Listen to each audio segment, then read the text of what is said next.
योगीराम सूरत कुमार जय गुरुराय एम्बेरुमान कलियुगत्तिले कण्कंड दैवम अखिलांड कोटि ब्रह्मांड नायकर भगवान योगी राम सूरत कुमारुடைய கருணை மழையிலே நனைந்திருக்கக்கூடிய அன்பான பக்தர்களே, இன்றைய தினம் கலியுக கண்கண்ட கடவுளின் ஆராதனை விழா. இந்த ஆராதனை விழா என்பது நாம ஏற்கனவே சொன்னோம், ஒரு மனிதனுடைய பிறப்பு நமக்கு அவசியம் இல்லாது. பிறப்பு என்பது நம்முடைய முன்ஜென்ம கர்ம வினைகளின்படி நடப்பது. பிறப்பை கொண்டாட வேண்டிய அவசியமே கிடையாது. நான் சொன்னேன் கொஞ்சம் முன்னாடி, பிறக்கிற எல்லாம் அழுதுட்டு தான் இருப்பான், சுத்தி இருக்கிறவங்க தான் சிரிச்சிட்டு இருப்பான். காரணம், பிறந்துட்டோமே, ஐயோ போன பிறகு சிவகுமார் வந்து சொன்னாரு கேட்காம தப்பிட்டோமே, திரும்பவும் பிறந்து வந்திருக்கோமே, ஐயோ இந்த ஜென்மத்துல ஸ்கூலுக்கு போகணும், படிக்கணும், வேலைக்கு போகணும், பரிசு எழுதணும், பொண்ணு பார்க்கணும், பொண்ணு கட்டணும், பிள்ளை பார்க்கணும், அந்த பிள்ளைய வளர்த்து தொலைக்கணும், இனி அதுக்கு பொண்ணு பார்க்கணும், கட்டணும், பேர பிள்ளைய பார்க்கணும், திரும்பவும் ஒரு யோனி பிறகு வந்துட்டோமே கடவுளேன்னு அழுகிறது. ஆனா மரணம் என்பது, இறப்பு என்பது, நாம் இந்த பிறவில் என்ன செய்துவிட்டு போகிறோம் என்பதுதான் ஆராதனை. நம்மை ஆராதிக்கும்படியாக ஒரு தினம். நாம கர்மவினையின்படி தான் அங்கே வந்திருக்கிறோம். ஆனா இந்த உபதேசத்தின்படி இனி வருங்காலத்தை நம்ம கையில கொடுத்துருக்காரு கடவுள். இனி என்னவாகணும் நீ முடிவு பண்ணிக்கோ, அந்த சாய்ஸ் உன் கையில இருக்குன்னு பகவான் கொடுத்துருக்காரு. அதை பயன்படுத்திக்கணும். இந்த ஆராதனை விழாவுக்காக நானும் நம்முடைய அருமை ஆசான் குருநாதர் தென்கரை மகாராஜன் அவர்களும் ரொம்ப நாளாக பிளான் பண்ணோம். ஒரு கதாகால சேவம் பண்ணலாம் சாமியை பற்றி, இதுவரைக்கும் யாருமே பண்ணலை அப்படின்னு ஒரு பிளான் பண்ணோம். நானும் ரொம்ப சந்தோஷமா, புதுமைனா தான் நமக்கு ரொம்ப விருப்பமாச்சே, பண்ணுவோம் சார் அப்படின்னு சொல்லி சொன்னேன். இப்போ சார் சொன்னார், ஐயா நீங்கள் வந்து சாமியை பற்றின ஃபுல் டீட்டெயில் நீங்கள் அப்பப்போ நீங்கள் மெசேஜாக போட்டுகிட்டே இருங்க, நான் எல்லாம் நோட்ஸ் எடுத்து எழுதுறேன் அப்படின்னா. ஆனால் எனக்கு இது கொஞ்சம் ஒரு சைக்காட்ரிக் ப்ராப்ளம் இருக்குல்ல, எனக்கு ஒரு மனநிலை பாதிப்பு இருக்குது.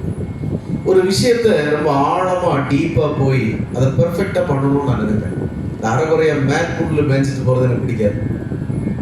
ஏன் அப்படி நான் சொல்கிறேன், இப்போ சாமியை பற்றி ஆராதனை விழாவுக்கு அவரை பற்றி இந்த ஒரு கதாகாலட்சேபம் பண்ணணும்னா, ஏதோ அவர் காசிக்கு பிறந்தாரு, அப்புறம் திருவண்ணாமலை போனாரு, அப்படியே பாண்டிச்சேரி போனாரு, அப்புறம் கேரளா போனாரு, அப்புறம் இங்கே வந்தாரு, செட்டை எடுத்தாரு, இப்படி ஒரு கதையை மேலட்டாலும் பேசிட்டு போனா அதுல ஒரு ஆழமான கருத்து இருக்காது, மனசோட ஒட்டாது. ஏன்னா ஒரு ராமாயணமோ, ஒரு மகாபாரதமோ, ஒரு பைபிளோ, இல்லை ஒரு குரானோ, அது அந்த காலத்துல எழுதுறவன் எவ்வளவு உணர்வு பூர்வமா ஒவ்வொரு அசைவையும் அப்படி ரசிச்சு எழுதுனா சொல்லு. இப்போ சீதாவை கல்யாணம் பண்ண போச்சுல அந்த வில்ல உடைக்கிறதுக்கு பல நாட்டு மன்னர்களும் போறாங்க, ராமனும் போறான். அது சும்மா எழுதலாம், ராமன் தெருவோட நடந்து போறாருன்னு சொல்லல, எழுதலாம். சீதை மேல மாடி நின்றுட்டு இருந்தா இவன் தெருவில் நடந்து போறான்னு சொல்லலாம். ஆனா அதை இவன் அழகா சொல்றான் கம்பன், அண்ணலும் நோக்கினார் அவளும் நோக்கினாள். அந்த ஆழத்தை அப்படி டீப்பா உணர்த்தான். படிக்கிறப்பவே நமக்கு ஒரு சந்தோஷம், ஏப்பா என்ன அழகா, என்ன அருமையாடு. அதே போல ஒரு அவதார கடவுளை பற்றி நாம் அவருடைய வாழ்க்கையை பற்றி ஒரு புரிதலோடு பாட வேண்டும் என்றால் அதை நுணுக்கமாக நாம் அவருக்கு உணர்த்த வேண்டும். இப்போ ஐயா தென்கரை மகாராஜன் அவர்கிட்ட நான் ஒரு நாள் இல்லை 2 நாள் முழுக்க அவரை எங்கேயாவது ஒரு வெளியே கூட்டிட்டு போய் அவருக்கு தொல்லை இல்லாமல் ஒரு இடத்துல உட்கார வச்சு, எப்படி ஒரு சினிமா நடிகர்கிட்ட இல்லைன்னா ஒரு சினிமா நடிகை கிட்ட, ஒரு மியூசிக் டைரக்டர்கிட்ட அந்த படத்தோட டைரக்டர் போய் அந்த கதையை ஸ்கிரிப்ட் வைஸா எப்படி விளக்குவாரோ, அப்படி ஐயா அந்த ஒரு கதை சொல்லணும்னா 3 மணி நேரம் 4 மணி நேரம் ஆகுமா சினிமா கதை. அப்படி நானும் ஐயா தென்கரை மகாராஜன்ட்ட போய் உட்கார்ந்து, ஐயா அந்த கதை இங்க தொடங்குது, இப்படி வருது, இப்படி போகுது, இங்க அவர் அப்படி உணரும். அதுல சாமி எங்கெல்லாம் அழுதாலும் நம்ம அதை அழுது காட்டணும் அவர்கிட்ட. சாமி எங்கெல்லாம் சிரிச்சாரோ அதை சிரிச்சு காட்டணும். அப்போதான் அவருக்கு இவ்வளோ டீப்பா விஷயம் இருக்கான்னு. மியூசிக் போடுற இளையராஜா மாதிரி அவரும் அப்போ இந்த இடத்துல இந்த ராகத்தில் பாடலாம், இந்த இடத்துல இந்த ஒரு பாட்டு போடலாம், இந்த இடத்துல இப்படி ஒரு பாட்டு பாடினா நல்லா இருக்கும் அப்படிங்கிறது அவர் உணர்வார். அப்போ இதை நான் புரிஞ்சுக்கிட்டு ஒரு நாள் சார்ட்ட சொன்னேன், சார் இது சரியா வராது சார், இப்போதைக்கு தப்பு என்னோட தான், இந்த 19ஆம் தேதி இரவு நம்ம அந்த ப்ரோக்ராமை கைவிட்டுடலாம் சார் அப்படின்னாங்க. சாரும் சரி வேற என்ன பண்ண, சரி விட்டுடலாம் அப்படின்னாரு.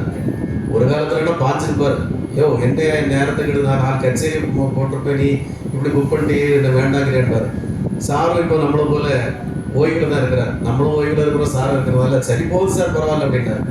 ஆனா பாருங்க, நானும் இதை மறந்துட்டேன், சார் விட்டுட்டார். கரெக்டா ஒரு 3 நாளைக்கு முன்னாடி பகவான் தீர்மானிக்கிறார், இல்லப்பா எனக்கு தெரிகிற பாடம், எனக்கு தெரிகிற பாடினா தான் அங்கிருந்து விடைபெற்று போவேன், இல்லைன்னா நான் விடைபெற்று போகாம சரக்கு வழியில் இருக்கிறேன்னு சொல்லி தற்செயலா அவரும் ஒரு ஃபோன் பண்றாரு. நானும் ஏதோ எடுத்து பேசுறேன், வேற ஒரு டாபிக் தான் பேசணும்.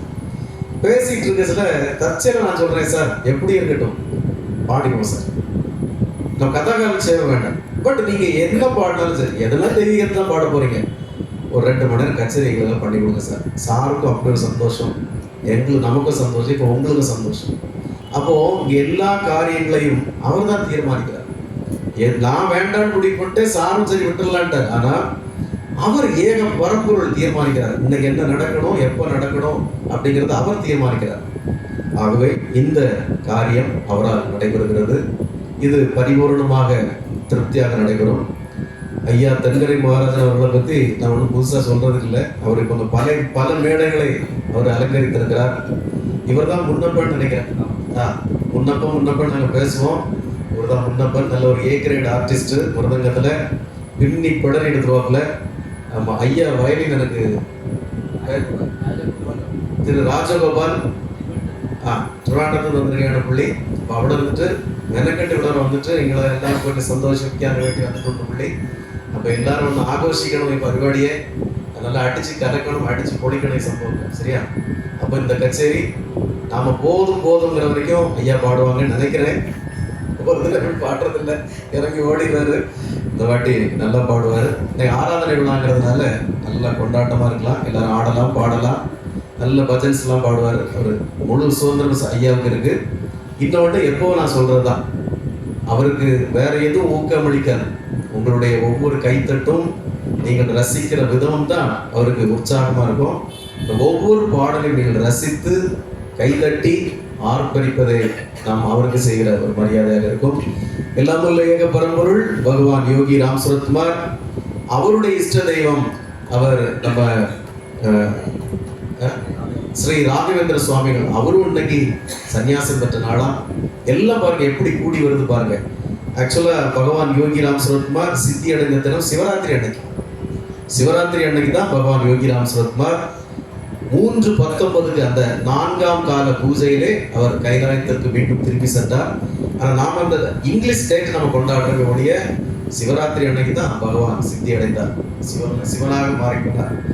ஆகவே இந்த நல்ல நாளை நாம் ஐயா தென்கரை மகராஜன் அவர்களோடு இணைந்து 2 சாமிகளும், அவரும் அப்படிதான், அவர் மிகப்பெரிய தெய்வம், அவரும் நம்ம சாமியும் நாம கொண்டாடும் 2 தெய்வங்களை பற்றி நல்ல பாடல்களை, ராமனை பற்றி கிருஷ்ணனை பற்றி நல்ல பாடல்களை பாட இருக்கிறார்கள். நாம் எல்லோரும் வழக்கம் போல கைதட்டி ஆர்ப்பரித்து இந்த நல்ல தினத்தை கொண்டாடுவோம். பகவான் யோகி ராம் சுரத்குமாருடைய கருணையும் அவருடைய அருளையும் நாம் பெற்று எல்லோரும் வாழ்க்கையை ஜொலிப்போம். யோகி ராம் சுரத்குமார் ஜெயம்.